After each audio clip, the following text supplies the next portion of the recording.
Hi students, this is Rashmi Singh, your teacher, and today we are going to ace the chapter Outcomes of Democracy. ये political science का last chapter है and बहुत important chapter है because इस chapter से सबसे ज़्यादा PYQs आते हैं. थोड़ा सा tricky है, but I'm going to make this chapter super simple for you and I'm going to give you a lot many tips and tricks so that you can ace all the questions from this chapter. तो शुरू करते हैं without any delay. I am Rashmi Singh your teacher. RSYT is my code. Now outcomes की अगर हम बात करें बच्चों, तो ये जो वर्ड आउटकम है इसका मतलब होता है रिजल्ट. तो सोचो, सोच के देखो, रिजल्ट कब आता है? एग्जाम के बाद. तो यहाँ पर रिजल्ट बनाने के पहले हमें एग्जाम लेना पड़ेगा. किसका एग्जाम? ऑफ कोर्स डेमोक्रेसी का ही एग्जाम होगा और डेमोक्रेसी का ही रिजल्ट भी आएगा. ठीक है, अब सोचो, सोच के देखो, अगर एग्जाम होता है स्कूल के अंदर तो आपका एग्जाम आपके क्लास के ही सारे बच्चों के साथ होता है, यानी कि कोई ना कोई कॉम्पिटिटर तो होता है जिसके साथ एग्जाम होता है. ऐसे ही डेमोक्रेसी के क्या कॉम्पिटिटर्स हो सकते हैं? Democracy is a form of government. So democracy needs to compete with other forms of government. तो democracy का एग्जाम दूसरे फॉर्म ऑफ गवर्नमेंट्स के साथ होगा एंड डेमोक्रेसी का एग्जाम उन सारे गवर्नमेंट्स के साथ भी होगा जहां पे ऑलरेडी डेमोक्रेसी है. मतलब डेमोक्रेसी का एग्जाम डेमोक्रेसी के साथ भी होगा. तो बस इसी कॉन्सेप्ट को दिमाग में रखते हुए पूरे चैप्टर को देखने वाले हैं हम और सारा टॉपिक कवर करने वाले हैं. मतलब सबसे पहला कि डेमोक्रेसी का एग्जाम कैसे लेना है, how do we assess democracy's outcome. I think I have already answered that this in the first slide. फिर यहाँ पे कुछ सब्जेक्ट्स हैं. हाँ जी भाई, जब आपका एग्जाम होता है तो वैसे तो हम कई सारी चीज़ों पे एग्जाम ले सकते हैं, राइट? आपके फिटनेस के बेसिस पे, आपके एटिकेट्स के बेसिस पे, एकेडमिक्स के बेसिस पे, यानी कि नॉन एकेडमिक और एकेडमिकली दोनों तरीके से एग्जाम लिया जा सकता है. But we have come up with a set of subjects, right? Just like that democracy के एग्जाम के लिए भी we have come up with a set of subject. सबसे पहला सब्जेक्ट है अकाउंटेबल, रिस्पॉन्सिव एंड लेजिटिमेट. दूसरा सब्जेक्ट है economic growth and development, reduction of inequality and poverty. These are the second and third subject, and the last subject is accommodation of social diversity and dignity and freedom of citizen. So in short बच्चों, हम ना इनको तीन category में divide कर सकते हैं. One is the political outcome. ठीक है, ये दोनों जो हैं वो सोशल आउटकम है. सॉरी, ये दोनों जो हैं वो इकोनॉमिक आउटकम है और जो लास्ट के दो हैं वो सोशल आउटकम है. ठीक है, ये जो दोनों हैं ये हैं इकोनॉमिक आउटकम. ठीक है, तो पॉलिटिकल में एक सब्जेक्ट, इकोनॉमिक में दो सब्जेक्ट एंड सोशल के अंदर दो सब्जेक्ट. टोटल 5 सब्जेक्ट्स में एग्जाम होने वाला है हमारे डेमोक्रेसी का. So how do we assess democracy's outcome? Very simple. Just like we take your examination, we are going to take democracy's examination. ठीक है, सो डेमोक्रेसी को अदर फॉर्म ऑफ गवर्नमेंट के साथ कंपेयर करेंगे. डेमोक्रेसी को principal and practice में क्या difference है डेमोक्रेसी में? मतलब वैसे जब हम डेमोक्रेसी की बात करते हैं प्रिंसिपली तो बहुत सुंदर दिखता है ना, लेकिन जब प्रैक्टिकली उसको लगाते हैं तो क्या प्रॉब्लम्स आती है. डेमोक्रेसी को दूसरी डेमोक्रेसीज के साथ हम क्या करने वाले हैं? कंपेयर करने वाले हैं. फिर बाकी के 5 सब्जेक्ट्स में डेमोक्रेसी का रिजल्ट निकालने वाले हैं. तो भैया बहुत ही सिंपल सा हमारा कॉन्सेप्ट है ना. तो सबसे पहला डेमोक्रेसी को अदर फॉर्म्स ऑफ गवर्नमेंट के साथ जज किया जाए. तो democracy is of course better form of government. Now you have to basically note this word. Democracy itself is saying that I'm not best, okay? Democracy is saying but I'm better than other forms of government. So democracy is like very humble and polite और वो बोल रही है मैं best तो नहीं हूँ लेकिन बाकी सारे अदर फॉर्म्स ऑफ गवर्नमेंट से मैं बेटर ज़रूर हूँ. और भाई कैसे बेटर हूँ तो वो हम आगे अभी देखेंगे. लेकिन डेमोक्रेसी जो बोल रही है अदर फॉर्म ऑफ गवर्नमेंट, तो वो क्या क्या होती हैं? एनार्की होती है. एनार्की इज लाइक जहाँ पे कोई सिस्टम नहीं होता. ठीक है, बीच में सोमालिया के अंदर कोई पॉलिटिकल सिस्टम नहीं था, that was kind of anarchy. Then monarchy आप ऑलरेडी पढ़ चुके हो, राजा होता है. डिक्टेटरशिप जब मिलिट्री का हेड रूल करने लग जाता है.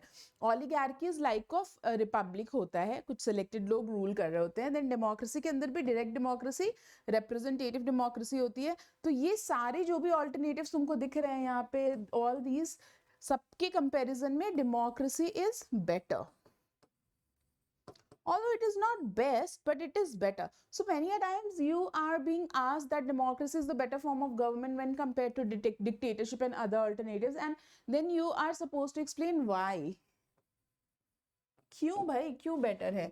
तो इसके लिए बच्चों हम आगे ट्रिक याद करने वाले हैं, क्योंकि ये एकदम 100% श्योर शॉर्ट क्वेश्चन है, हमेशा आता है कि democracy better form of government क्यों है, ठीक है? बट बिफोर दैट, आंसर में दिस क्वेश्चन फटाफट से, which is the better form of government in the contemporary world? Democratic regime, dictatorial regime, non democratic regime, और none of these? So you have to be super quick because the answer is already discussed, democratic regime. Now, why is democracy considered better? Why it is better form of government? You have to learn this with a very simple trick. EDDM देखो हमारी democracy क्यों better है? Because democracy के अंदर ना हर citizen को equality मिलती है, ठीक है? कैसे कह सकते हो? तो भाई हमारे देश के अंदर ही तुम देखो ना, कोई रिक्शा चलाने वाला हो, ठीक है, रश्मि मैम हो या फिर अंबानी जी हो, हम सबको एक एक वोटिंग वोट देने का ही राइट है, और हम सबके वोट की इक्वल वैल्यू है। तो हम कह सकते हैं कि डेमोक्रेसी इक्वालिटी में बिलीफ रखती है, so that is why democracy is better, ठीक है? देन डी से है बेटा, it enhances the dignity of the individual. Equality और भी तरीके से प्रमोट की जाती है, जैसे फंडामेंटल राइट्स सभी को सेम ही मिले हुए हैं। कास्ट के बेसिस पे भी हम देखें तो कुछ लोग जो बहुत ही पिछड़े हुए थे, उनको कुछ रिजर्वेशन दिया गया है। Why? Because it treats everyone equally, ठीक है, सबको सेम प्लेटफॉर्म पे लाने के लिए। ना it enhances the dignity of the citizen. How dignity? ये अगेन आपका एग्जाम्पल बिल्कुल सटीक बैठता है। अंबानी जी है, रश्मि मैम है, बट पॉलिटिकली हम दोनों की इज्जत सेम ही है ना, हमारा वोट जो है वो सेम वैल्यू है, तो डिग्निटी भी एनहांस करती है, फंडामेंटल राइट्स देती है जो कोई भी नहीं छीन सकता हमसे, ठीक है? Then it improves the quality of decision making. How? Because democracy में बहुत सारा डिस्कशन अलाउड होता है, राइट? हमारे जो रिप्रेजेंटेटिव होते हैं, आपने देखा होगा लोकसभा में, राज्यसभा में बैठ करके कितना डिस्कशन करते हैं, तो उससे जो क्वालिटी होती है डिसीजन मेकिंग की, डेफिनेटली इंप्रूव हो जाती है। Then it provides a method to resolve the conflict. मतलब डेमोक्रेसी के अंदर ऐसा नहीं है कि कोई अगर प्रॉब्लम है तो पट्टी बांध करके सरकार आंखों पे बैठी हुई है और देख रही है, नहीं, उस समस्या का समाधान ढूंढने की कोशिश करी जाती है। We have methods to resolve conflicts, right? We have an open discussion, जहाँ पर मतलब मीडिया भी खुल के पार्टिसिपेट कर रही होती है, वो हाईलाइट कर रही होती है प्रॉब्लम को, जनता भी अपना ओपिनियन रख रही होती है। तो we have a method to resolve the conflicts. And final one is it allows room to correct mistakes. देखो डेमोक्रेसी के अंदर ना एक रेगुलर इलेक्शंस का कॉन्सेप्ट है, right? Free and fair regular election, मतलब after every 5 year free and fair election conduct होगा, जहां पर अगर मुझे लगता है मैंने पिछली बार वोट दिया और सरकार ने इतने अच्छे से नहीं काम किया, it did not work up to my expectations, then what I can do, I can correct my mistake, this time I can give vote to some other person. So in short, जो हमारी democracy है वो better क्यों है? क्योंकि it enhances the equality, like it promotes the equality among the citizen, it enhances the dignity of the people, it improves the quality of the decision making, it resolves conflict, and it allows rooms to correct the mistakes, ठीक है? तो ये बड़ा important question है, 5 mark का, definitely आएगा बच्चों, ये ट्रिक के साथ आपको याद रखना है, ठीक है? So democracy is considered better because it promotes equality, ensures economic growth, reduces inequality, eradicates poverty. पैसे के टर्म में तो अभी बात ही नहीं हुई हमारी, है ना? तो यहाँ पर अभी हम सिर्फ पॉलिटिकल आउटकम्स के बेसिस पे बात कर रहे हैं, ठीक है? Now analyze 3 values that makes democracy better, or democracy is better than other forms of government. So you just have to simply write all the points which are there in EDDM which means ये equality promote करती है, dignity enhance करती है, decision making को improve करती है, conflict resolve करती है, and allows room to correct our own mistakes, ठीक है? नाउ डेमोक्रेसी को जब हम प्रिंसिपल और प्रैक्टिस में कंपेयर करते हैं ना बच्चों, तो बहुत ज़्यादा हमारे जो एक्सपेक्टेशंस है ना वहाँ पर हमारी आंखें खुलती हैं, है ना? ये मतलब आपने कभी देखा है, कई बार कैसा होता है ना कि कोई प्रोडक्ट आपको खरीदना है, डेमो दिखाया जाता है आपको प्रोडक्ट का, है ना? लेकिन जब जैसे वैक्यूम क्लीनर है, लेकिन जब आप इंडिया के धूल मिट्टी वाले घर में उसको यूज़ करते हो तो many a times it you feel like अरे यार ये तो प्रोडक्ट फेल जा रहा है, इससे अच्छा तो हम झाड़ू से ही झाड़ू लगा देते, राइट। तो ऐसा कभी कभी डेमोक्रेसी के साथ भी हो जाता है कि प्रिंसिपली तो बहुत अच्छी दिखती है, लाइक अभी जैसे मैंने आपको बताया इक्वालिटी, डेमोक्रेटिकली हम सब इक्वल हैं, बट एक्चुअली क्या हम लोग इक्वल हैं? there is a huge gap between like rich and poor, right? There's a huge gap in the society among different types of people. So principally तो equality है, लेकिन practically है क्या? This is what we are going to discuss. So वहाँ पे भी ऐसे भी हम क्या कर सकते हैं, कंपेयर कर सकते हैं। प्रिंसिपली तो डेमोक्रेसी बहुत अच्छी है यार, लेकिन प्रैक्टिकली देखा जाए ना तो कहीं कहीं फेल हो जाती है। तो भाई इसमें क्या डिफरेंस है ना? This is also very good question, 5 mark का आता है। Democracy is seen to be good in principle but felt not so good in practice. ये तो हम सब ने फील किया होगा कि डेमोक्रेसी के बारे में जब हम बात करते हैं, पढ़ते हैं, तो डेमोक्रेसी हमें पढ़ने के टाइम बहुत अच्छी लगती है, बहुत मैजिकल सा कॉन्सेप्ट होता है, बट एक्चुअली में रियलिटी में क्या हमारे एक्सपेक्टेशंस को फुलफिल कर पा रही है? हमें भी पता है यार, नहीं कर पा रही है, right. So it promotes equality among the people, but अगर हम एक्चुअली देखें तो it fails to regard the wishes of the minority. जैसे श्रीलंका का एग्जाम्पल ले लो, वहाँ पे भी डेमोक्रेसी थी, लेकिन वहाँ पर कितना ज़्यादा डिस्क्रिमिनेशन था सिन्हालीज एंड हमारे जो तमिलियंस थे उनके बीच में। Citizen have the right and means to examine the process of decision making. हम चाहें तो क्वेश्चन कर सकते हैं सरकार को, but at the same time कई बार बहुत सारे डिसीजन जो है वो पब्लिक एरिना में आते भी नहीं है, हमें बाद में पता चलता है, राइट। जैसे रेफल खरीदा, भाई कब खरीदा, क्यों खरीदा, कितने पैसे में खरीदा, हमें रिसीट थोड़ी दिखाई, ठीक है। तो ये चीजें होती है। It improves the quality of decision making. The decision making process is quite like sometime delayed in democracy. आपने जैसे अभी महिला बिल के बारे में ही पढ़ा होगा है ना, विमेन बिल के बारे में, रिजर्वेशन के बारे में, तो वो पर्टिकुलर बिल कितने सालों से चल रहा था, राइट, कितने सालों से पेंडिंग था। तो ये डिसीजन मेकिंग काफी स्लो हो जाती है डेमोक्रेसी के अंदर, because of all these discussions which happen and it basically stretches over years तक वो स्ट्रेच होता रहता है और डिसीजन मेकिंग बहुत स्लो हो जाती है।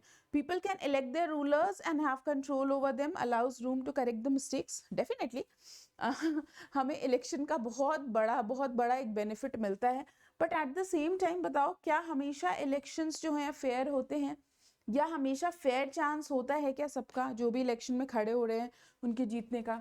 वहां पर भी role of money and muscle power do come, है ना। जिनके पास थोड़ा पैसा है, जिनके पास कुछ काइंड ऑफ डायनेस्टिक एक सपोर्ट है कि भाई आप पिताजी भी नेता थे, तो उनको थोड़ा फायदा हो ही जाता है, ठीक है, सिंपल सी बात है।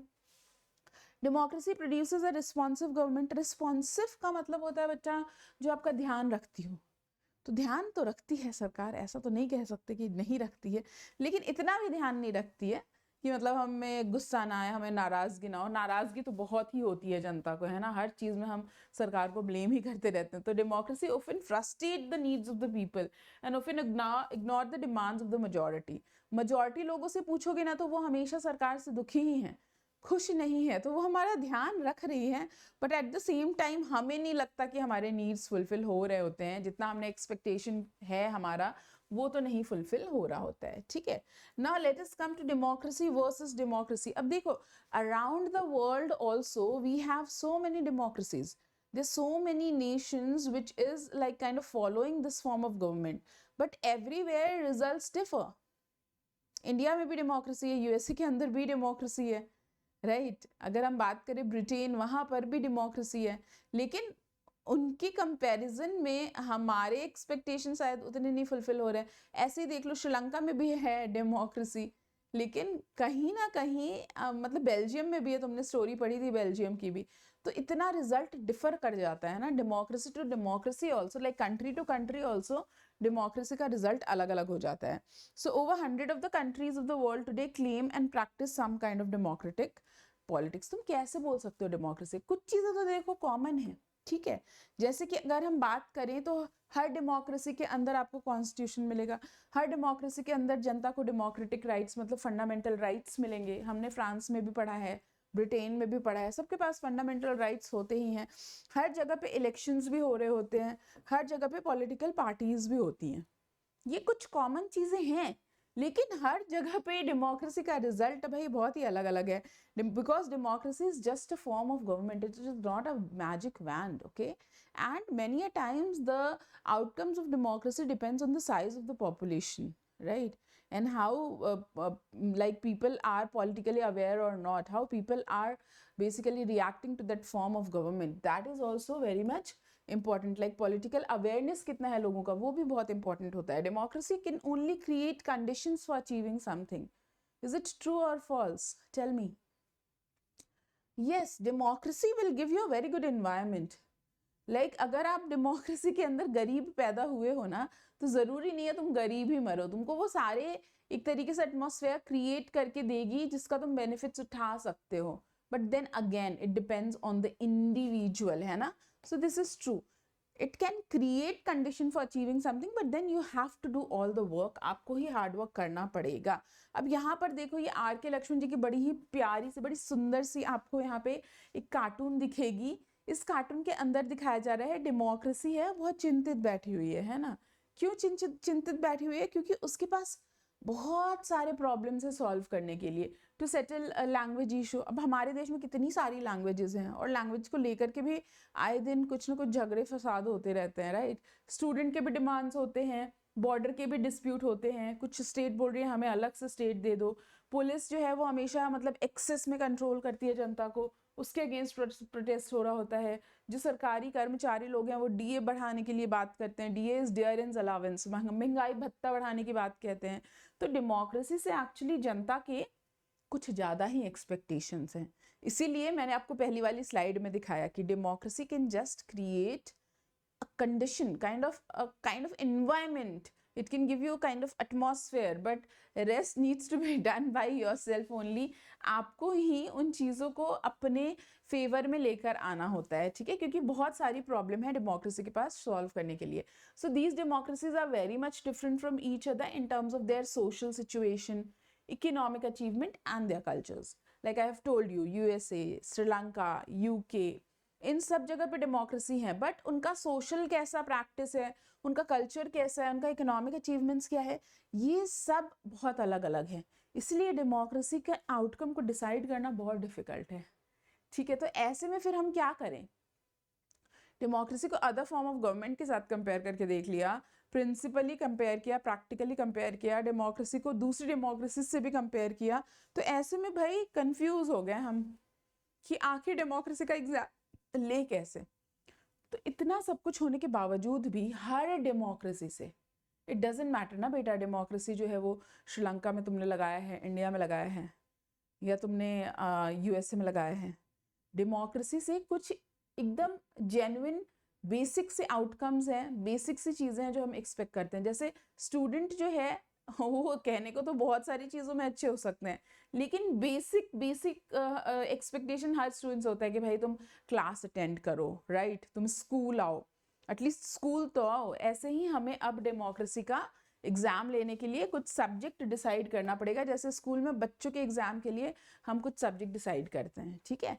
तो अब हम डेमोक्रेसी को 3 एस्पेक्ट्स में जज करेंगे. पॉलिटिकली डेमोक्रेसी कैसी है, इकोनॉमिक एरियाज में डेमोक्रेसी कैसे परफॉर्म कर रही है, सोशल एरिया में मतलब समाज के लिए कितनी फलदायक है, ठीक है, राजनीतिक तौर पे कैसे जो है डेमोक्रेसी काम कर रही है, आर्थिक तरीके से कितनी बलवान है. बेसिकली हम इन चीज़ों में जज करेंगे, ठीक है. So democracy is jack of all trades master of none, but actually it is better than one, right. तो ऐसा ही डेमोक्रेसी के साथ है, it is jack of all trades. हर जगह पे वो थोड़ा थोड़ा कुछ काम करने के लिए कोशिश करती है. तो पहला सब्जेक्ट है अकाउंटेबल, रिस्पॉन्सिव, लेजिटिमेट. दूसरा सब्जेक्ट है इकोनॉमिक ग्रोथ, देन है पॉवर्टी रिडक्शन, देन है बेटा accommodation of social diversity, society के अंदर जो डाइवर्सिटी है वो कैसे कर रही है, and last one is dignity and freedom of the citizen, क्या जनता को इज्जत और आज़ादी मिल रही है. यही अब हम देखने वाले हैं. यहाँ तक सब क्लियर है? If everything is clear so far, please drop some fire, and I am very sure कि तुमको बहुत ईजिली पूरा चैप्टर जो है वो समझ में आएगा अगर यहाँ तक समझ आया है तो. सो पहला is accountable, responsive and legitimate government. बहुत सिंपल. सबसे पहले तीनों वर्ड का मीनिंग समझ लो. अकाउंटेबल का मतलब होता है जिम्मेदारन, जवाबदेह. जैसे क्लास के अंदर मैंने तुमको मॉनिटर बनाया बेटा, ठीक है, मैंने बनाया तुमको मॉनिटर। तो अगर मेरी क्लास के अंदर शोर हो रहा है, कौन आंसरेबल होगा? You will have to answer ना, because I have chosen you as the monitor.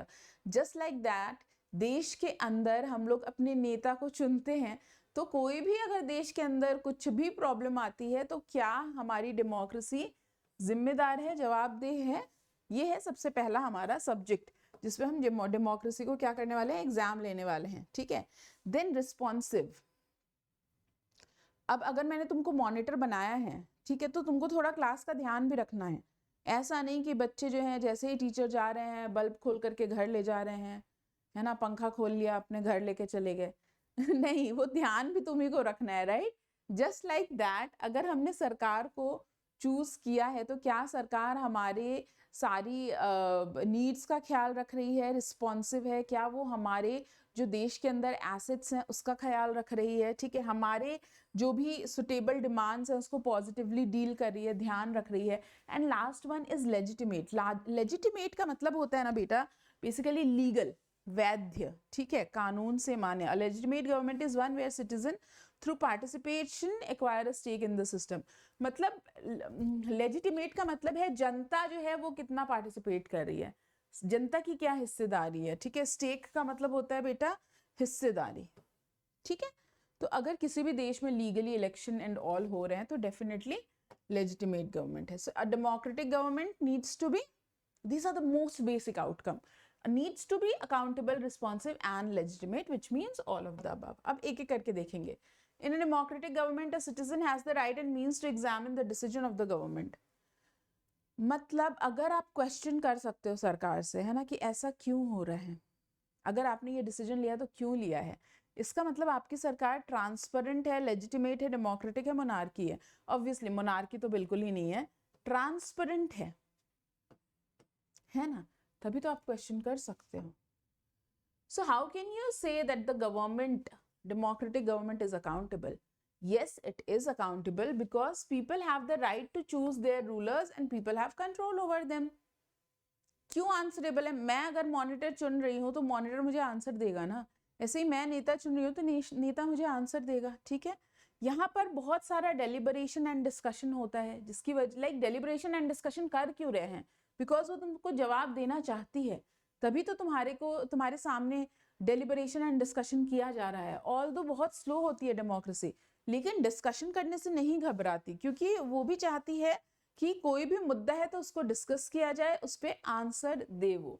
And last is transparency. Transparency का मतलब ही क्या होता है? तुम क्वेश्चन करो सरकार को, तो वो अकाउंटेबल है तभी तो आप क्वेश्चन कर पा रहे हो ना, वो अकाउंटेबल है तभी तो आप क्वेश्चन करोगे तो वो आंसर देगी। ठीक है, so here we can basically we can question the government, we can question the procedure.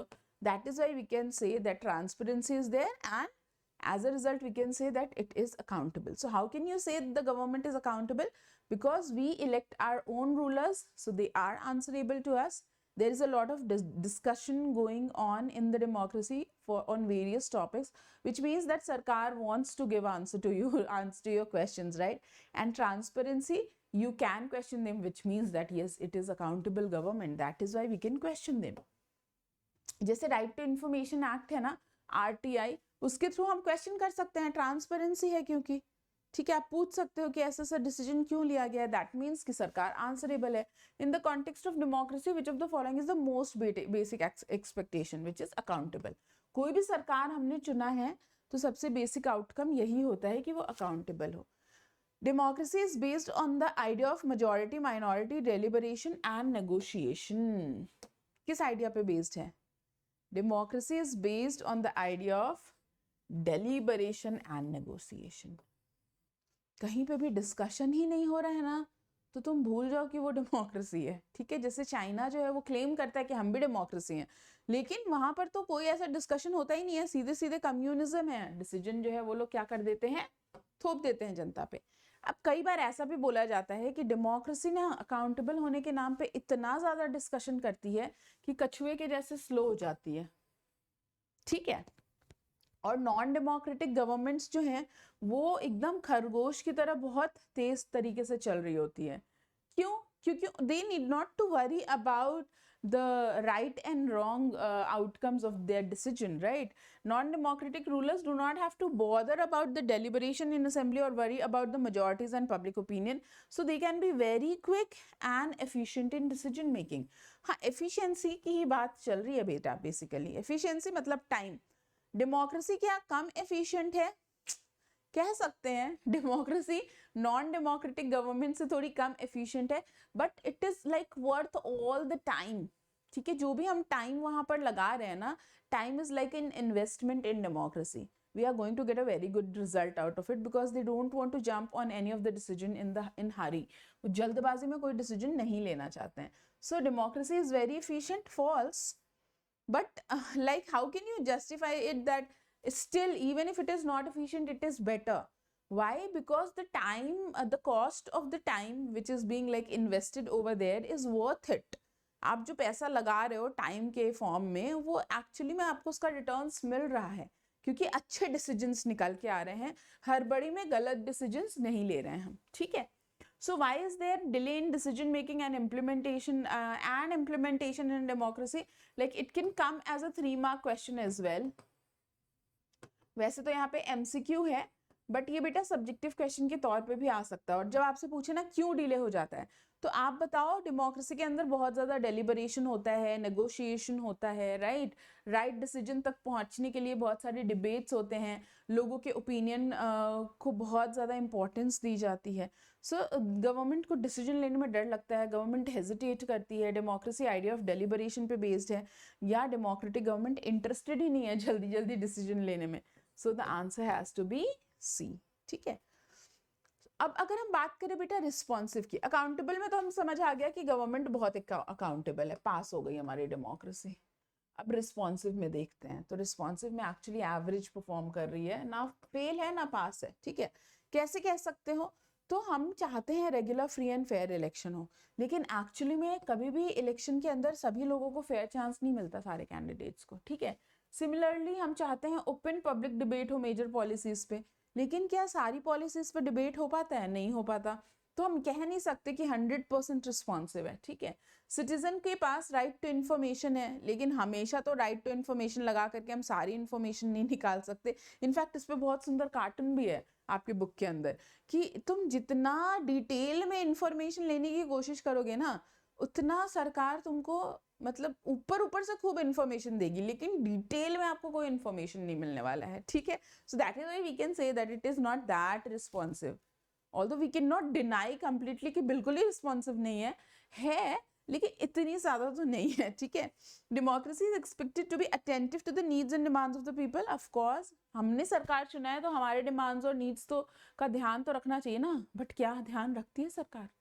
तुम खुद अपने मम्मी पापा से पूछना, या न्यूज़ में ही देख लेना, हम दिन रात कितना ब्लेम करते हैं डेमोक्रेसी को. ये नहीं हुआ, वो नहीं हुआ, सड़क टूट गई है ना, पोल्यूशन हो रहा है. पोल्यूशन कर भी हम ही रहे हैं, फिर भी हम सरकार को ही ब्लेम करते रहते हैं. So democracy often frustrate the needs of the people and it ignores the demands of the majority of the people. Majority of the people की डिमांड को फुलफिल नहीं करती है, इसलिए भी कह सकते हैं रिस्पॉन्सिव है, इतनी नहीं है. Democracy expected to be largely free of corruption, लेकिन ऐसी कोई डेमोक्रेसी नहीं है बेटा जो एकदम जीरो करप्शन वाली है ना. हर जगह पे करप्शन है ही, होगा ही, आगे भी रहेगा, खत्म तो नहीं होने वाला. इसलिए तुम कह सकते हो रिस्पॉन्सिव के टर्म में it has got a mixed record. Accountable 100% है, लेकिन रिस्पॉन्सिव के टर्म्स में ओके. ठीक है, सो this is the cartoon I was talking about. Like यहाँ पे देखो क्या लिखा हुआ है, what you know about it, what it knows about it. Government को आपके बारे में क्या पता है? तो गवर्नमेंट के पास एक बड़ी सी दूरबीन है ना, जिससे गवर्नमेंट को सब कुछ पता है. तुम किस दिन सबसे पहली बार रोए पैदा हुए है ना, किस दिन कौन से क्लास में गए, किधर तुमको पहली नौकरी लगी, कितना तुमने सैलरी लिया, कितना टैक्स गया है ना, या तुम कितना कमा रहे हो सालाना, तुम्हारा क्या सैलरी है, सरकार को सब पता है. तुम कब मर रहे हो, death certificate and everything is like it has got a very big दूरबीन, बहुत बड़ा सा ऐसा टेलीस्कोप है उसके पास, जिससे तुम्हारे बारे में सारी इंफॉर्मेशन सरकार के पास होती है. अब ये दूर से दिखता ऐसा है कि हमारे पास भी बहुत बड़ी सी दूरबीन है, जिससे हम सरकार के बारे में सब कुछ जान लेंगे. बट एक्चुअली में ये दूरबीन तुम जितना जैसे गवर्नमेंट के पास आते जाओगे ना, ये दूरबीन इधर से छोटी हो जाएगी, और ऊपर एक ऐसे छोटा सा विंडो भी दे दिया है। वहां से देखोगे तो शायद कुछ इन्फॉर्मेशन मिल जाए, लेकिन इतनी ऊपर चढ़ेंगे कैसे, सीढ़ी भी नहीं है, है ना। So it shows that if you want to get into the details of the information, the telescope becomes very small and you hardly get any information, ठीक है। So government knows everything about you, but the public knows little about the government. If they want to dive deeper into the information, they are not going to get it. There's no way for that. So it is kind of criticise किया जा रहा है कि government responsive है लेकिन इतनी नहीं है, ट्रांसपेरेंट है लेकिन इतनी सारी इंफॉर्मेशन भी नहीं शेयर करती है। Legitimate is also one of the most basic outcome, और हम कह सकते हैं एक चीज जिसमें हमारी डेमोक्रेसी 100% श्योरली तुम कह सकते हो कि हाँ भाई इसमें तो पास ही पास है 100%, तो वो है लेजिटिमेसी। क्योंकि बेटा ऐसा कभी भी नहीं होगा डेमोक्रेसी के अंदर कि आप सोए और फिर नेक्स्ट डे उठे और सरकार बदल गई। कोई सी भी डेमोक्रेसी है, इलेक्शन तो होगा ही, जनता को पूरा पूरा मौका दिया जाएगा अपनी सरकार चूज करने का। तो हम कह सकते हैं that we have a stake in the government through our participation, right. Legitimate government वही तो होती है where citizen acquire a stake in the government, we acquire like we have a little bit of ownership in the government through our participation, and that participation is what, like going and voting for your leaders, for your selected leaders, ठीक है। तो वो चीज होती है। There is overwhelming support of the idea of democracy over the world. Legitimate है क्योंकि हर जगह पे सपोर्ट किया जाता है। अब कोई चीज लीगल होगी तभी तो तुम उसको सपोर्ट करोगे ना। शादी विवाह है, लीगल है, तभी तो लोग कर रहे हैं ना सोसाइटी के अंदर। सेम सेक्स मैरिज क्यों नहीं सपोर्ट कर रहे हैं, क्योंकि इलीगल मान रहे हैं। कोई चीज लीगल होती है, लेजिटिमेट होती है, तभी तो सपोर्ट किया जाता है ना। ऐसे ही आप देखोगे साउथ एशिया के अंदर support exist in countries with democratic regime as well as without democratic regime. मतलब ऐसे देश जहाँ पे डेमोक्रेसी नहीं भी है वो भी डेमोक्रेसी के आइडिया को सपोर्ट करते हैं। पीपल चाहते हैं कि उनके इलेक्टेड रिप्रेजेंटेटिव उनको रूल करें, ठीक है। एंड डेमोक्रेसी ने खुद अपने लिए इतना सारा सपोर्ट इकट्ठा किया है। इसका मतलब डेफिनेटली डेमोक्रेसी एक लीगल सिस्टम है, तभी तो लोग सपोर्ट कर रहे हैं ना। कोई चीज इलीगल होती है तो क्या हम जनता उसको सपोर्ट करती है? किसी भी कंट्री की जनता नहीं सपोर्ट करेगी अगर कोई भी चीज इलेजिटिमेट होगी, इलीगल होगी, ठीक है।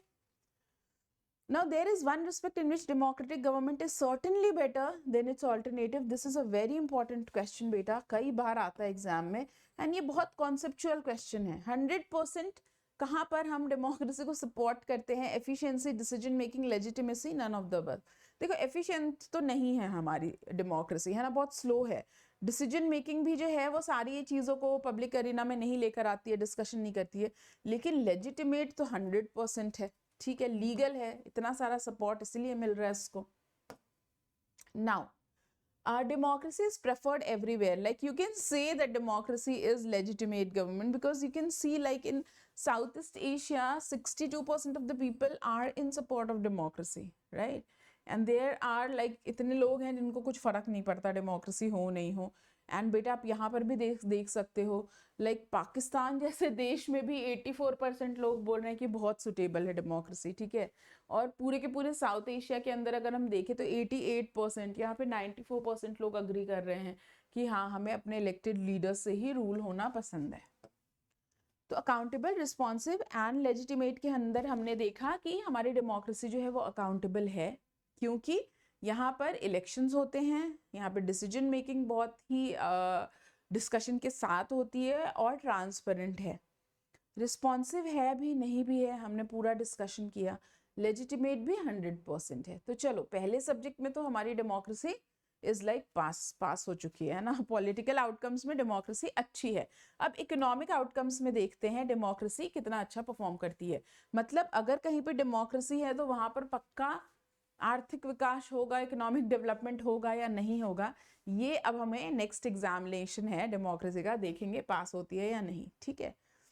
तो one of the failure of democracy is that it lags behind dictatorship in economic growth, ठीक है। तो बच्चों यहाँ पर तुमको एकदम क्लियरली समझ में आ गया कि भाई हमारी डेमोक्रेसी सब्जेक्ट में तो फेल है ना। डिक्टेटरशिप से भी फेल हो गई है। डिक्टेटरशिप में इकोनॉमिक, डिक्टेटरशिप वाली कंट्री में इकोनॉमिक ग्रोथ अच्छी है, ठीक है। जैसे 1950 से 2000 के बीच में जितनी भी कंट्री में डिक्टेटरशिप है वो सब जगह पे बेटर इकोनॉमिक ग्रोथ है एज कंपेयर टू डेमोक्रेसी। मतलब फेल हो गई डेमोक्रेसी, ठीक है। But this alone can not be the reason to reject democracy. तो भैया इकोनॉमिक डेवलपमेंट में तो फेल हो गई, तो चलो उसको उस क्लास में फेल कर देते हैं, है ना। डेमोक्रेसी को नहीं कर सकते, क्योंकि that is not only reason to reject democracy. देखते हैं फिर क्या करना पड़ेगा। तो बच्चों देखो यहाँ पे हमने कंपेयर किया रिजल्ट। फेल मतलब भाई कितनी परसेंट से फेल, बहुत बुरी तरीके से फेल हो गई है क्या, या ऐसे थोड़ा बहुत ही डिफरेंस है, वो भी तो देखना पड़ेगा ना। तो देखो सारे डेमोक्रेटिक रेजिम्स में जो ग्रोथ था, है ना, इकोनॉमिक ग्रोथ जो था वो था 3.95, डिक्टेटोरियल में था 4.42, which is like less than 1%। 1% का भी डिफरेंस नहीं है यार। तो तुम कैसे बोल दोगे कि हाँ डिक्टेटरशिप तो बहुत अच्छी है, इकोनॉमिक डेवलपमेंट करना है तो डिक्टेटरशिप को अडॉप्ट कर लेते हैं, नहीं कह सकते, राइट। सिमिलरली पुअर कंट्री जहाँ पे डिक्टेटरशिप है वहाँ पे 4.34% ग्रोथ है और यहाँ पे 4.28 है। This is like very minute सा difference. That is since the difference is not that big, that is why we cannot reject democracy just because it is not delivering the economic growth वाला results, okay। and also आप यहाँ पर क्या देखते हो बच्चों कि इनइक्वालिटी भी काफी आपको देखने को मिलेगी। जैसे सपोज करो साउथ अफ्रीका के अंदर टॉप 20% लोगों के पास 64.8% पैसा है, बॉटम 20% के पास सिर्फ 2.9 है, ठीक है। मतलब इट्स लाइक अगर 100 रुपए है ना, तो टॉप 20% लोगों के पास 64 रुपीज है, बॉटम 20% वालों के पास 3 रुपए खर्च करने को। ऐसे ही हंगेरी में देखो तो यहाँ पे 34.4 है और 10 है। मतलब there is a lot of inequality, economic inequality within democracies. हमारे देश के अंदर भी तो देखते हो ना, अमीर कितने अमीर हैं और गरीब दिन पर दिन और गरीब होता जा रहा है।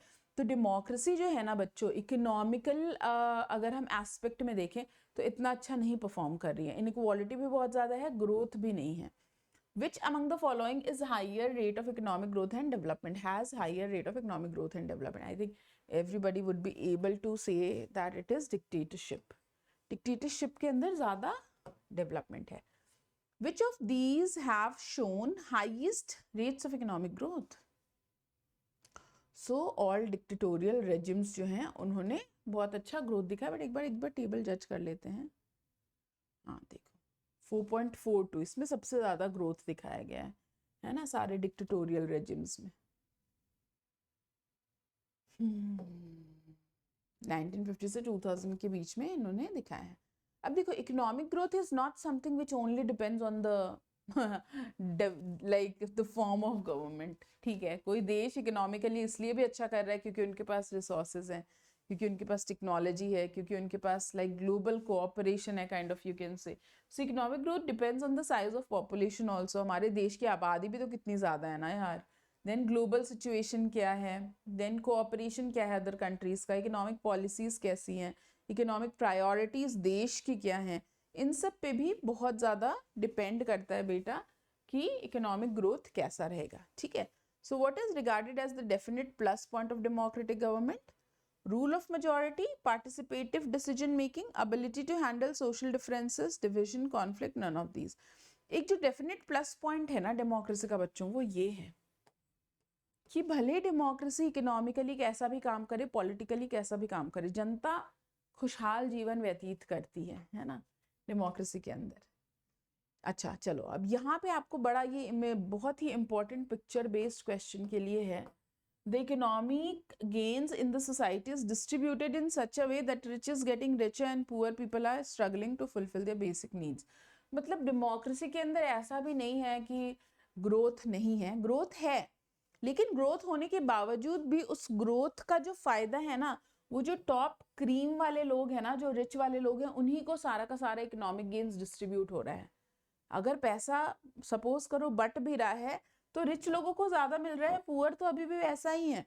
आजादी के 75 साल पहले जैसे गरीबों की हालत थी वैसी है, ऐसा कहा जा रहा है कि जो पुअर हैं उनको इतना कोई खास फायदा डेमोक्रेटिक गवर्नमेंट का नहीं देखने को मिल रहा है। अब देखो यहाँ पर भी क्या है, there is often inequality of opportunities available to the poor section. यहाँ पे क्या है, एक गरीब सा बच्चा है, उसको ये लेडी पूछ रही है कि तुम कितना नीचे गिर गए हो भाई, है ना। तो ये बेसिकली यहाँ पे दिखाया जा रहा है कि क्यों गरीब जो है वो गरीब ही है, क्यों वो ऊपर नहीं उठ पा रहा है, क्यों उसका स्तर ऊंचा नहीं हो पा रहा, उसकी लाइफ जो है स्टैंडर्ड ऑफ लिविंग बेटर क्यों नहीं हो पा रही है? क्योंकि उसको बहुत बड़ी बड़ी सीढ़ियाँ जो हैं वो चढ़नी पड़ रही है। सबसे पहले हंगर की इतनी बड़ी सीढ़ी है, फिर एजुकेशन की इतनी बड़ी सीढ़ी है, फिर हेल्थ केयर है, फिर हाउसिंग है। ये छोटा सा बच्चा इतनी बड़ी बड़ी सीढ़ी कैसे चलेगा? मतलब जो पॉवर्टी है it's a multi dimensional thing. ऐसा नहीं है गरीबी का मतलब सिर्फ और सिर्फ लाइक लोगों के पास खाना नहीं है या लोगों के पास सिर्फ एजुकेशन नहीं है। सारी मल्टीपल डायमेंशंस में गरीबी का आपको इफेक्ट देखने को मिल रहा है।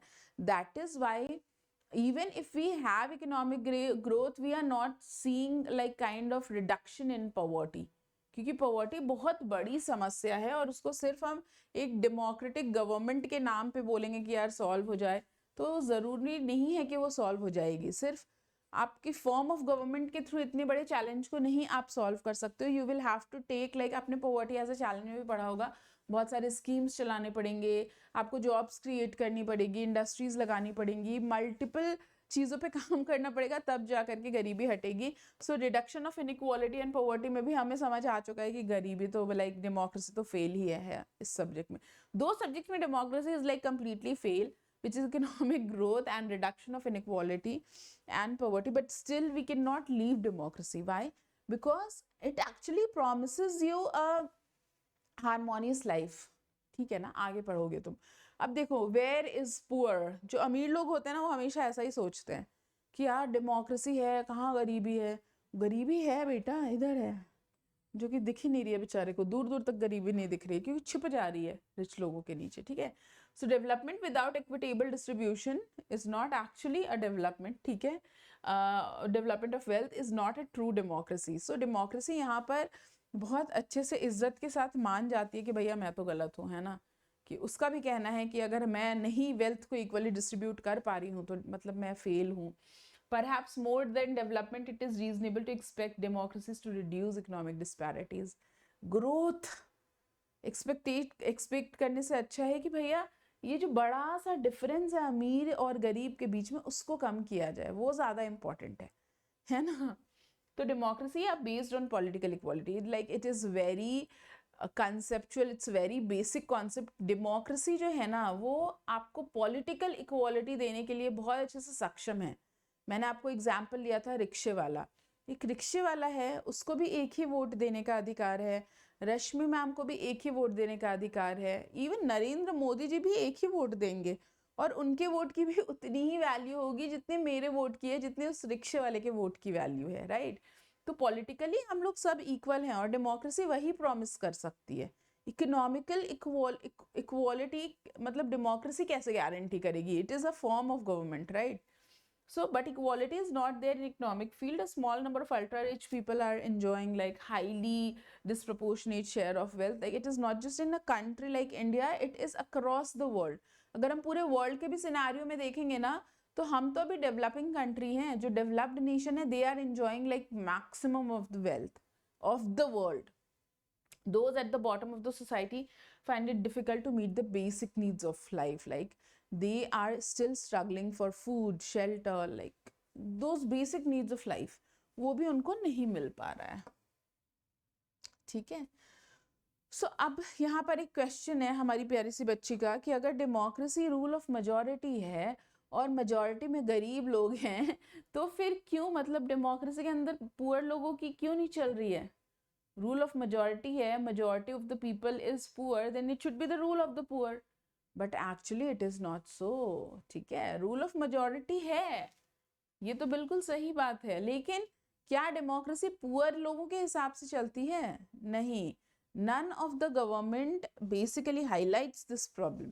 आप देखते हो ना, कभी भी न्यूज़ सुनोगे, न्यूज़पेपर पढ़ोगे, लोगों को डिबेट करते हुए देखोगे, गरीबी पे इतनी कोई बात नहीं करना चाहता, बिकॉज कोई भी सरकार आती है सिर्फ 5 साल के लिए आती है और 5 साल में इतने बड़े प्रॉब्लम को सॉल्व करना is not easy.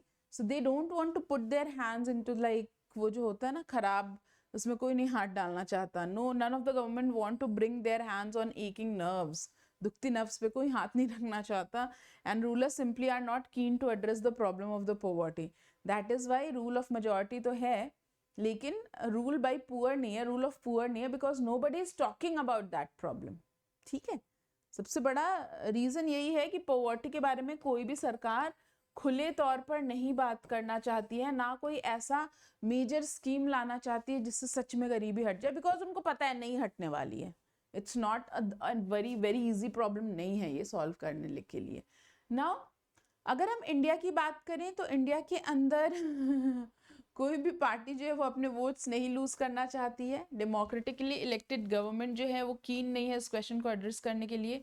Bangladesh is also one of the example of democracies जहाँ पे 50% से ज़्यादा लोग गरीब हैं and they are like kind of completely dependent on the developed countries for the basic needs, basic requirements of the people. ठीक है, in which country more than half of the population lives in poverty? Sri Lanka, Bangladesh, USA और India. So the answer is Bangladesh. तो बच्चों 2 subject में तुम्हारी democracy fail हो चुकी है ना। अब एक और कार्टून देख लो, थोड़ी डेमोक्रेसी को और देख लेते हैं, तह से जानने की कोशिश करते हैं। सो this is the voice of the poor. As you can see that they do not actually have any voice because इनका मुंह जो बंद कर दिया गया है। और ये पुअर दिखने में ऐसा इतना मोटा और तगड़ा क्यों दिख रहा है? बेसिकली ये कोई हेल्दी पर्सन को नहीं दिखाया जा रहा है यहाँ पे दिखाया जा रहा है this fat person. They are trying to show you that the poverty, the scale of poverty is really high. गरीबी जो है ना वो बहुत बड़ी समस्या है and like it is really huge problem.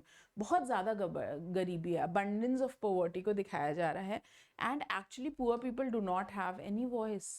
Even if they cry, they basically want their problem to be highlighted, nobody is ready to listen to them. So poor people's lives are characterized by the powerlessness and voicelessness accompanied with an inability to make themselves heard or influence or control what happens to them. Poverty is in abundance and it is multidimensional. So this picture gives you roughly an idea about that why the democratic countries are poor, because nobody is listening to the poor. ठीक है? So the government is not really interested in solving this problem of poverty. लोग गरीबी की समस्या मिटा देंगे तो फिर नेता करेंगे क्या? ऐसा कुछ है ना। ये भी बहुत ही मतलब शानदार कार्टून्स तो देखो बड़े अच्छे यूज किए हैं पूरे चैप्टर के अंदर। यहाँ पे बोला जा रहा है वर्ल्ड का वेल्थ 2% लोगों के पास इतना सारा wealth, like it is approximately 95% ना बेटा।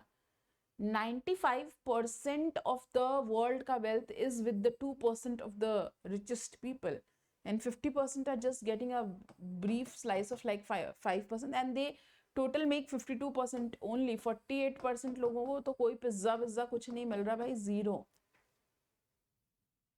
And you can basically compare it like the country also कि 2% country जो है उनके पास बहुत सारा wealth है, 50% country गरीब है और 48% country के पास कुछ भी नहीं है। कुछ भी नहीं, सिर्फ खाली कटोरा है उनके पास, सच में कुछ नहीं है। So distribution of world wealth and resources also contributes to the poverty. Definitely world का वेल्थ ही, अगर किसी कंट्री के पास है ही नहीं वेल्थ तो वो कहाँ से डेवलपमेंट करेगा जब आपके पास रिसोर्सेज ही नहीं है। Resources are the basic necessity for development, they are the necessary condition for the development, right? If you do not have an adequate resources, how some country can develop? वही चीज़ यहाँ पे कही जा रही है कि वर्ल्ड की जो लाइक रिचेस्ट कंट्रीज है ना, उनके पास बहुत सारा वेल्थ है और बहुत सारी ऐसी कंट्रीज है जिनके पास रिसोर्सेज ही नहीं है डेवलप करने को बेटा, तो कहाँ से डेवलप करेंगे? ठीक है, तो वहाँ सिर्फ डेमोक्रेसी लगाने से थोड़ी डेवलपमेंट हो जाएगा ना। अकोमोडेशन ऑफ सोशल डाइवर्सिटी की बात करते हैं। चलो ये सब्जेक्ट के ऊपर ना तुम लोग थोड़ा सा खुद ही kind of what to say, you people can brainstorm. तुम खुद सोचो, तुम जिस सोसाइटी के अंदर रहते हो क्या वहाँ पर अलग अलग कल्चर के लोग रहते हैं, अलग अलग लैंग्वेज के लोग रहते हैं, अलग अलग फेस्टिवल सेलिब्रेट करते हैं, और क्या वो अच्छे से रह पा रहे हैं? मुझे तो लगता है यार इंडिया बेस्ट कंट्री है फेस्टिवल्स के लिए। लाइक आप ईस्ट में चले जाओ, वेस्ट में चले जाओ, नॉर्थ में चले जाओ, साउथ में चले जाओ, फेस्टिवल्स ही फेस्टिवल्स, और हम बड़े प्यार से रह रहे हैं। पूरी डाइवर्सिटी जो है ना उसको हमने बहुत ही लाइक काइंड ऑफ हेल्दी तरीके से सेलिब्रेट करना शुरू किया है, राइट? मतलब हमेशा से ही करते आ रहे हैं। So accommodation of social diversity is one subject जहाँ पर डेमोक्रेसी डेफिनेटली 100% पास है।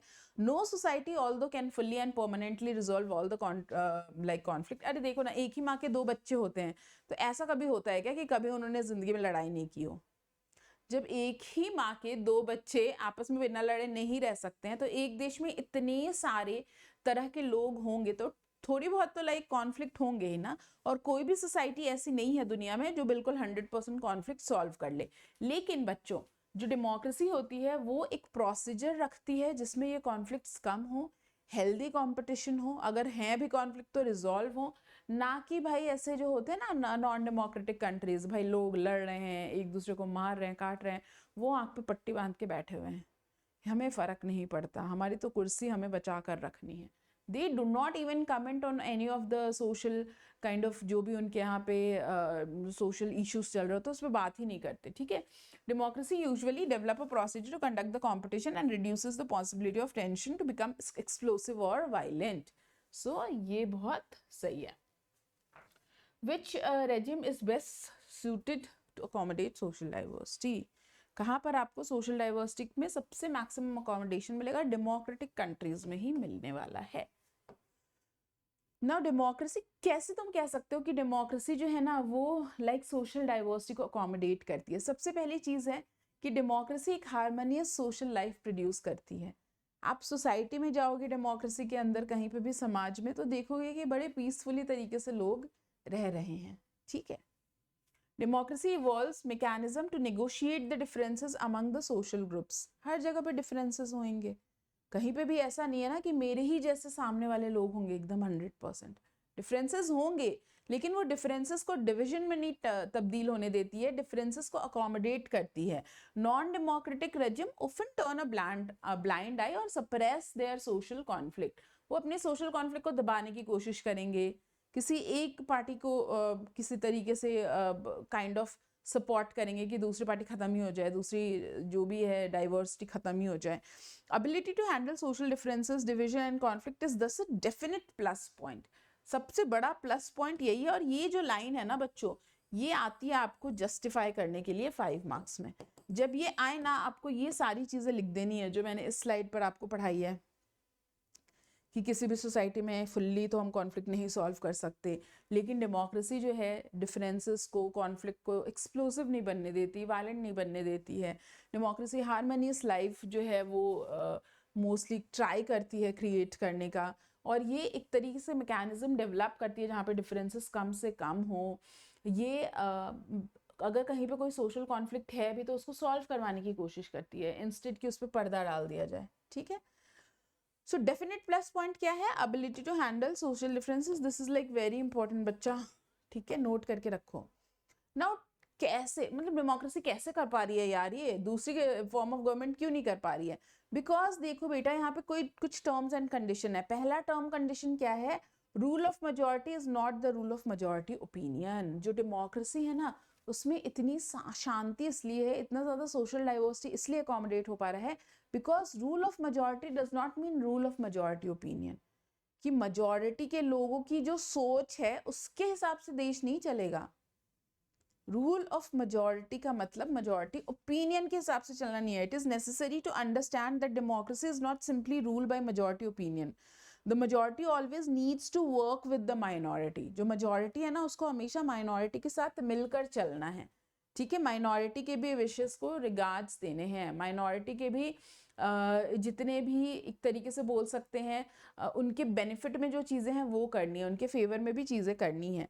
So always needs to work with the minority so that the government function to represent the general view. Majority and minority opinions are not permanent, और ये permanent भी नहीं होती है।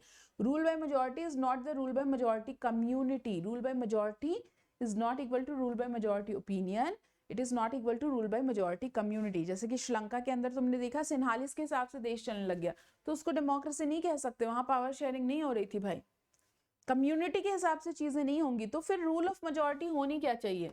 Rule of majority का मतलब है that in any situation anybody should be able to form a majority, ठीक है। मतलब सपोज करो मैं कोई XYZ रिलीजन को बिलोंग करती हूँ और मेरे रिलीजन के पास 2 ही लोग हैं, 2 people are only in a country, तो भी मैं अपना मेजॉरिटी बना पाऊं तो हम कहेंगे कि हाँ भाई सोशल डाइवर्सिटी अकोमोडेट हो पा रही है। और क्यों नहीं बना सकते हैं? अगर हम 2 लोग ही सही बात कर रहे हैं, देश के बेटरमेंट के लिए बात कर रहे हैं, तो लोग जुड़ेंगे आकर के आपसे, ठीक है, यही चीज बोला जा रहा है. So rule of majority is not the rule of majority opinion, rule of majority is not the rule of majority community. Rule of majority is what? Rule of majority is equal to, in case of every decision or in case of every election, different person and group may and can form majority. Rule of majority का मतलब है different person and different people can form a group, can form a majority. ये होता है rule of majority का मतलब. ठीक है, आपको आज़ादी मिलेगी कि आप खुद का ग्रुप बना लो.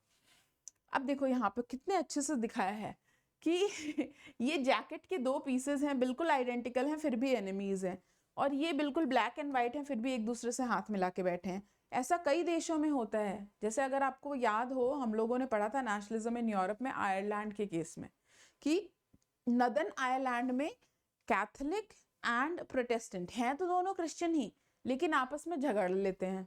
इतने आइडेंटिकल, एक ही रिलीजन के दो हिस्से हैं, फिर भी लड़ रहे हैं.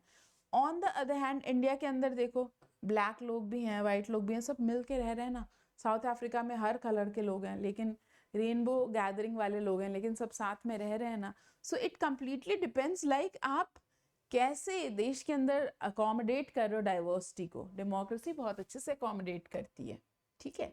Which country has successfully negotiated its differences among the social groups? Sri Lanka, England, Belgium, Bangladesh. Belgium chapter 1 में हमने पढ़ा है. Now dignity and freedom of the citizen, very important बच्चा. सीधे सीधे 5 मार्क क्वेश्चन. वैसे देखा जाए तो इसमें जो 5 पॉइंट्स है ना, सब में से 5-5 नंबर के क्वेश्चन आ सकते हैं. एक तो अकाउंटेबल, रिस्पॉन्सिव, लेजिटिमेट पे 5 नंबर का क्वेश्चन, ठीक है. Then economic growth and reduction of poverty पे 5 नंबर का क्वेश्चन.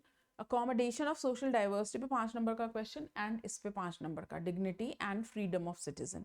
इसके अलावा डेमोक्रेसी प्रिंसिपल और प्रैक्टिस में कैसी है उस पे आता है. डेमोक्रेसी बेटर है अदर फॉर्म्स ऑफ गवर्नमेंट, उस पे भी आता है 5-5 नंबर का क्वेश्चन, ठीक है. तो ये पॉइंट कह रहा है कि क्या जनता को इज्जत मिलती है, जनता को आज़ादी मिलती है डेमोक्रेसी में? खुद से मेरे को बताओ, मिलती है कि नहीं मिलती है इज्जत और आज़ादी? हमें अपने घर में अपने पेरेंट्स से इज्जत मिले ना मिले, डेमोक्रेसी से खूब इज्जत मिलती है भाई और बहनों, ठीक है. पेरेंट्स, भाई बहन, like I'm just kidding, okay? So democracy stands much superior to any other form of government in promoting the dignity and freedom of the citizen. How can you say that democracy अपने citizens की इज्जत करती है, dignity maintain करती है? Because they have the passion of respect and freedom. Like it is the basis. Respect मिले हर जनता को आज़ादी मिले. This is the basic principle and this is the passion. This is something democracy is passionate about.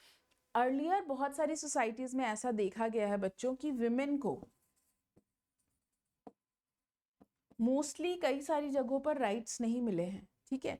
So earlier most society across the world disrespected women, लेकिन democracy के अंदर women को भी हमेशा इक्वल राइट्स मिलता है. लाइक हमारे देश में तो यूनिवर्सल अडल्ट फ्रेंचाइज है. So we can say yes, democracy है, डिग्निटी जरूर मिलेगी महिलाओं को.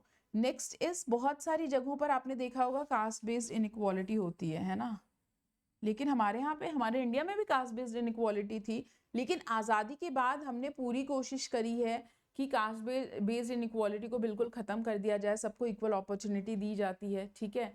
एंड कहीं पे अगर बाय द वे कहीं डिस्क्रिमिनेशन हो भी रहा है, that is because of some like moral जो भी है ना प्रॉब्लम है, उसकी वजह से हो रहा है. It's not because of the legal issue, क्योंकि लॉज तो बहुत बने हुए हैं, कहीं पे भी इनइक्वालिटी नहीं हो सकती. So we can say that हाँ, डेमोक्रेसी जो है वो डिग्निटी देती है. अब देखो, फ्रीडम है क्या? तुम भाई सरकार को ओपनली क्रिटिसाइज कर सकते हो. सड़क जो है टूट गई है, हम सरकार को ब्लेम कर रहे हैं. पोल्यूशन बढ़ रहा है, हम सरकार को ब्लेम कर रहे हैं. गाड़ी तो हम खुद ही चला के ले जा रहे हैं तो हम फ्रीडम है हमें, तभी तो हम ओपनली क्रिटिसाइज कर रहे हैं. Every citizen holds fundamental rights, आज़ादी है तभी तो फंडामेंटल राइट्स आपको दिया गया है. फंडामेंटल राइट के अंदर भी फ्रीडम टू स्पीच दिया हुआ है, राइट. और फंडामेंटल राइट्स आपसे कोई छीन नहीं सकता है. दैट मीन्स दैट हाँ भाई, डिग्निटी और फ्रीडम तो है देश के अंदर जनता को. Expectation from democracy also function as a criteria for judging any democratic country. हाँ, ये भी 5 नंबर का क्वेश्चन आता है. कह रहा है कि तुम अगर डेमोक्रेसी से एक्सपेक्टेशन कर रहे हो, मतलब तुम्हारी डेमोक्रेसी अच्छा काम कर रही है. सिंपल सी बात है. देखो, घर के अंदर एक बच्चा है, मम्मी पापा से एक्सपेक्ट करें कि अच्छा रिजल्ट लेकर आएगा, भले वो बच्चा थोड़ी बदमाशी करता हो, ठीक है, लेकिन जब तक एक्सपेक्ट कर रहे हैं मतलब स्कोप है इम्प्रूवमेंट का. अगर मम्मी पापा ने बोलना ही छोड़ दिया, पूरे दिन तुम लगे हुए हो पबजी खेल रहे हो और ये गेम खेल रहे हो वो गेम खेल रहे हो, कोई कुछ बोल भी नहीं रहा है, तो मतलब कोई एक्सपेक्टेशन नहीं है, स्कोप नहीं है इम्प्रूवमेंट का। ऐसे ही ये भी क्राइटेरिया, अगर जनता एक्सपेक्टेशन दिखा रही है कि सरकार को ऐसा करना चाहिए, हमें ये चीज़ें मिलनी चाहिए, मतलब अभी स्कोप है, जनता का विश्वास है, ये भी एक क्राइटेरिया है डेमोक्रेसी को जज करने का, मतलब डेमोक्रेसी अच्छा काम कर रही है, तभी जनता जो है उससे एक्सपेक्टेशन कर रही है। One of the distinctive feature about the democracy is that its examination never gets over. उसका एग्जाम कभी नहीं खत्म हो सकता। ठीक है, तुम्हारा एग्जाम तो खत्म हो जाएगा, 10th का बोर्ड, 12th का बोर्ड, कभी ना कभी जिंदगी में एग्जाम्स खत्म होने वाले हैं, एकेडमिक वाले तो वैसे तो नहीं खत्म होने वाले, जैसे अब हमें एग्जाम नहीं देना पड़ता, राइट। लेकिन डेमोक्रेसी का एग्जाम कभी नहीं खत्म होने वाला बच्चों। डेमोक्रेसी पासेस वन टेस्ट और उसके बाद उसका एक और टेस्ट आ जाता है। अभी कल ही तो मैथ का टेस्ट खत्म हुआ, ओह साइंस का टेस्ट आ गया, फिर सोशल साइंस का आ गया, इसका तो एग्जाम ही नहीं खत्म हो रहा, एक टेस्ट जा रहा है दूसरा आ जा रहा है, ठीक है। As people get some benefit of the democracy they ask for more benefit.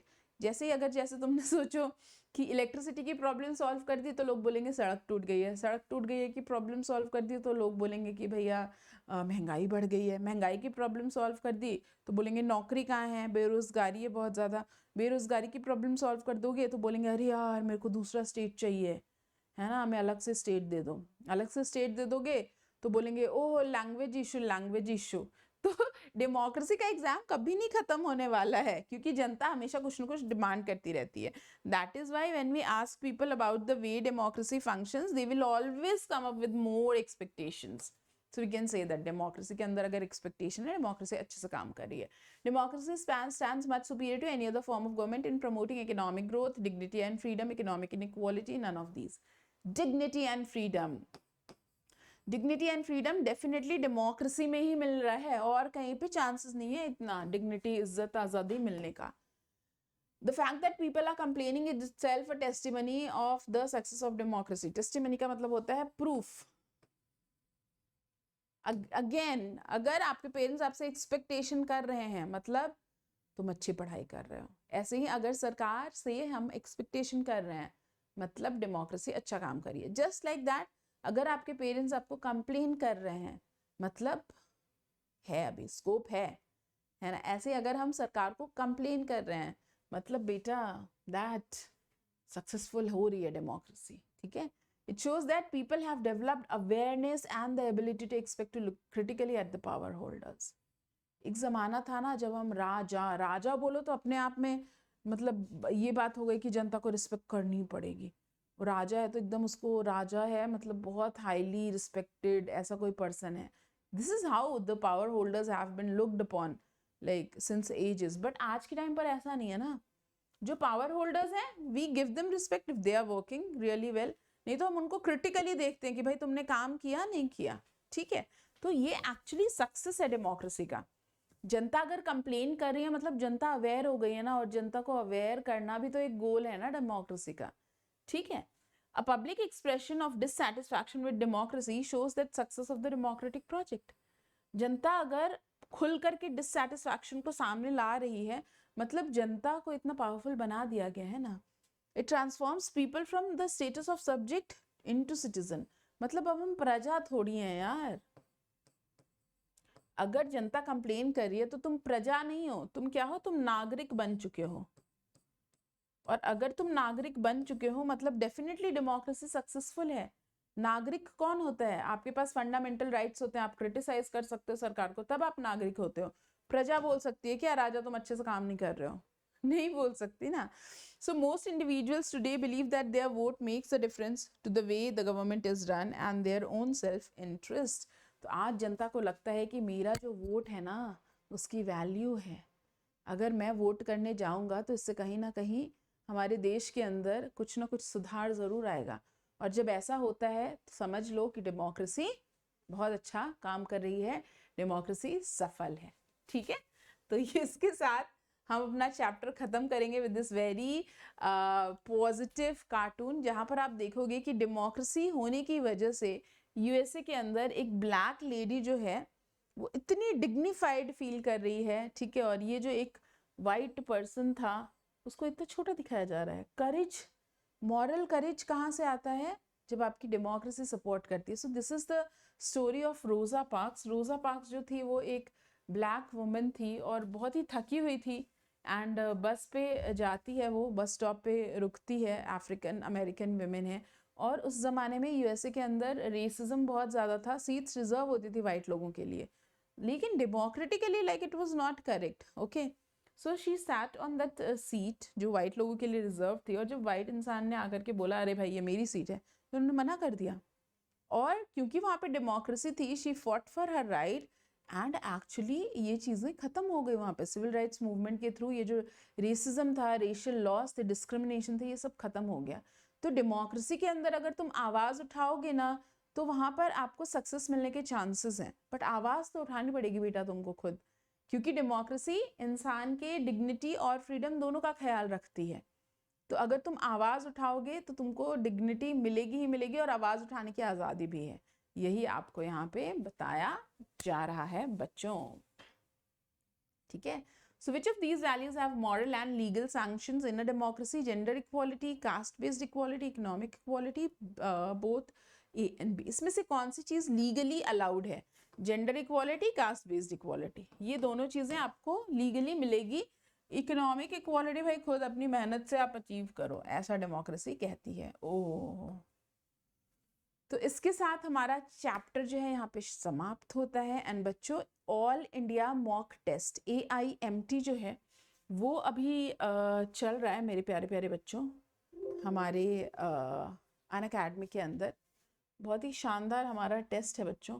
I think तुम सबको वो ज़रूर एनरोल करना चाहिए. But I would just take 2 more minutes and I will explain to you.